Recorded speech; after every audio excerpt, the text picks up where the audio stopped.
Hey, how's it going? My name is Eric McGrew. This is my truck that you see beside me, or one of them. This is a 1998 Daihatsu Rocky. It's also known as a Fourtrak, a Rugger, or a Rocky, as they're known, or an F73, as some people use the Japanese number for it, the model number. In my hand, you'll see that I'm holding a mic. Sorry, it's the best volume quality, so I'm trying to do that for you guys. I'm going to give you a little bit of background on this truck and what I'm doing with it now.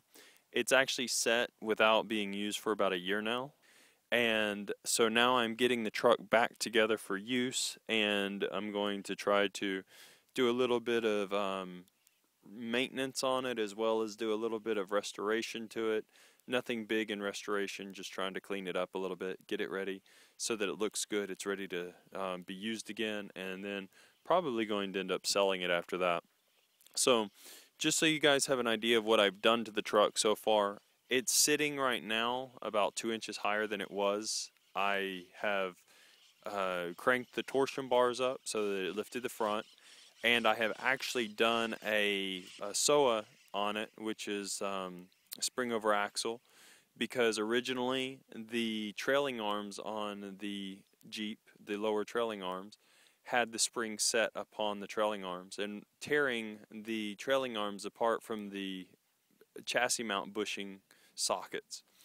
And also the bushings were wearing out about every 6 months, because with the springs over the actual trailing arms, the weight of the body was constantly pushing down on those trailing arms, even when the truck wasn't in use. And when it was in use, it was not only pushing down but rocking them side to side, and it would tear up the bushings.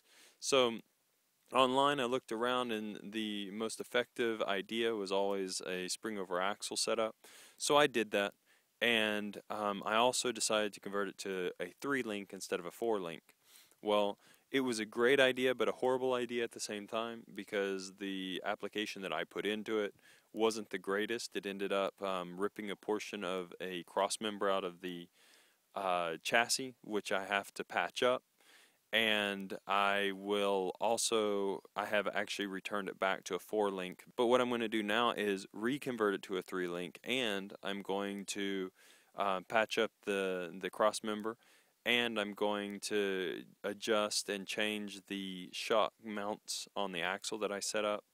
And then I'm also going to do a little bit of touch up in making it a little bit prettier in general, with waxing it and washing it. Also, I'm going to reinstall the rear bumpers, but I have to fabricate some pieces for those. And then I'm also going to probably repaint all the wheels so that they can be a better looking attribute or accessory to the Jeep. Now, as I go through all this, I'm going to try to show you what I'm doing, why I'm doing it, and how the solution came about from what it originally was. The other aspect of it is that I have to install a new fuel filter and the pre-pump.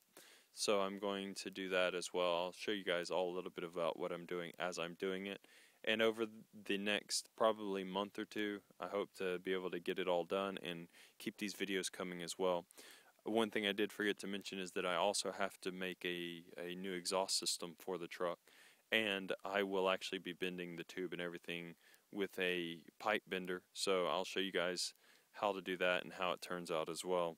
It's not going to be a perfect build on this truck. I don't have a shop. I'm not a professional fabricator, if you want to call it that, even though I do get paid for my fabrication work. And I'm using arc welders and angle grinders, vice grips, and sledgehammers. So my goal is to show you that this stuff is possible to do, make it strong, make it good. And even though maybe the welds won't be CNC TIG machined, welded, or MIG welded, it doesn't matter, because for a lot less money with an arc you can do a good job. You can set it well, you can make it strong, make it useful, make it enjoyable, and save a lot of money. So if you can afford the really nice equipment and you have a nice shop, go for it. But if not, I'm hoping to encourage you guys just to get out there and do it well, and enjoy the trucks that you have with the modifications that you can think up and make and have accessible within your own circumstances. So hope you guys keep coming back to the channel I have on YouTube to see this stuff, and I'll get started and show you what's going on.